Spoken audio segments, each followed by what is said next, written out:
Hey CSE Direct Admits, I'm here to talk to you guys about winter class registration. Registration can be a bit stressful if you're unfamiliar with the process, but hopefully everything will make sense by the end of this video. But before we get to that, I'm going to quickly introduce myself. So I'm an Allen student just like you, and I'm part of the CSE peer advising team for the 2024-25 academic year. There are 5 peer advisors, including myself, and we're basically another resource you can go to if you're looking for advice from a student perspective, or maybe if professors intimidate you, which they shouldn't. But basically, if you guys want to talk to us, please book a one-on-one advising appointment, and we can talk about anything from course planning, which is very relevant to registration, as well as if you want help getting involved with research or maybe looking for summer internships. Also, when you're ready for graduation, which might be a ways off for you, we can help you look for full-time positions. And for those of you that might have friends that are not yet in CSE but are in the process of applying, or prospective CSE students, we can help them with their application process and reviewing like their application and personal statements. So in addition to that, we also hold resume labs. So these are separate from advising appointments. And you'll be in a group of maybe 1 or 2 other students, and we can look at your resume and give you tips on how to improve it. And finally, the last thing I want to mention before we talk about registration is that you can book appointments on our website, which is here. And this is where you can also schedule appointments and also read a little bit about each of us.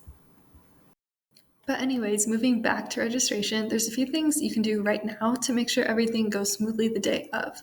So the very first thing that you need to do is check when your registration date actually is. So for some of you, this might be earlier than you think, especially if you have a lot of credits coming in. Your credit standing, so if you're like a junior as opposed to a freshman, will dictate when you actually enroll. So double check that. And the way you do this is by logging into your MyUW. And this will be at 6 a.m. So make sure you set your alarms. Maybe set a few for those of you that take a while to wake up like me. So maybe around 5:50 or 5:55 a.m. just to make sure you're ready. Maybe have your laptop near your bed if you don't think you're going to have the energy to get up. Double check that. And then also, this is really important and something I did not do the first time, but make sure you've done all of the forms that you need to do before you register.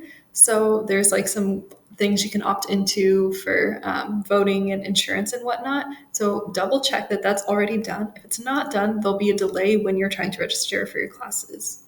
So do those 2 things.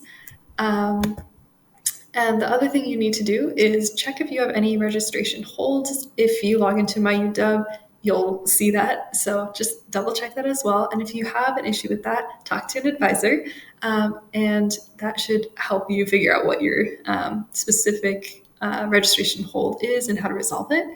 And then the other thing is to make sure you have backup classes. So when you go onto MyUW to register for classes, you can mark certain classes as a backup. So it's really easy to get the SLN code that you need in order to register. Some other important things are making sure your tuition balance is what you expect it to be. If you have any scholarships and stuff, that's in order. Making sure your vaccine information is up to date and that you meet all the requirements for your classes so everything goes smoothly and you're not suddenly like, oh my gosh, I can't register for this really important class. So just making sure that you're good to go the day of. So assuming you've done all of that right and it's finally registration day, you've woken up bright and early at 5:55 a.m., all you need to do is log into My Plan and click on Winter Quarter.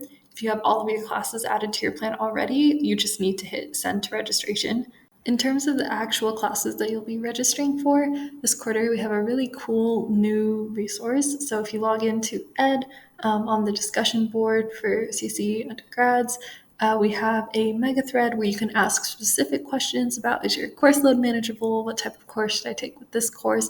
And similar questions. And we respond pretty quick. As a general rule of thumb, there are some pretty stereotypical common schedules that we see, especially if you're in the intro series. So if you're taking CSE 121 now, you should take 122. If you're taking 122, take 123. And then you can look here and see the outline of classes that you take.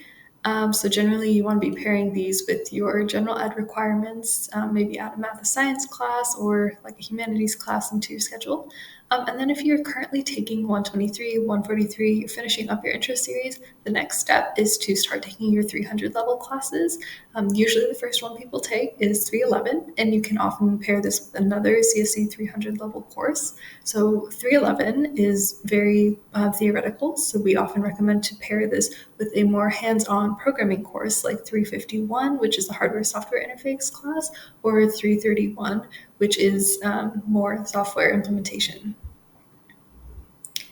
And so if this is your first time taking a 300 level course, we have some good resources for you.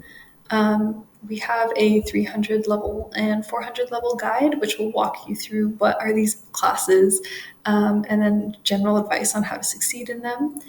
So the other big thing to mention is 332 for people looking at summer internships. One of the common things you have to face is technical interviews, which are focused on data structures and algorithms, and that's what 332 is all about. In general, these 300 courses, you have to take them for your degree anyway, and they are prerequisites for a lot of those 400 level classes that you're going to start taking as you move into your senior electives. So some other additional resources that I want to mention, we also have quick questions. We are not hosting them ourselves as peer advisors this quarter, but we might in the future. So these are just drop in. You don't need to schedule anything, but you can talk to advisors and get help. And like I mentioned, the small group resume lab, our scheduled appointments if you want a one-on-one, and our emails. So you can also email us whenever. And with that, I just want to say thank you for listening, and I hope this cleared up any questions that you had about registration.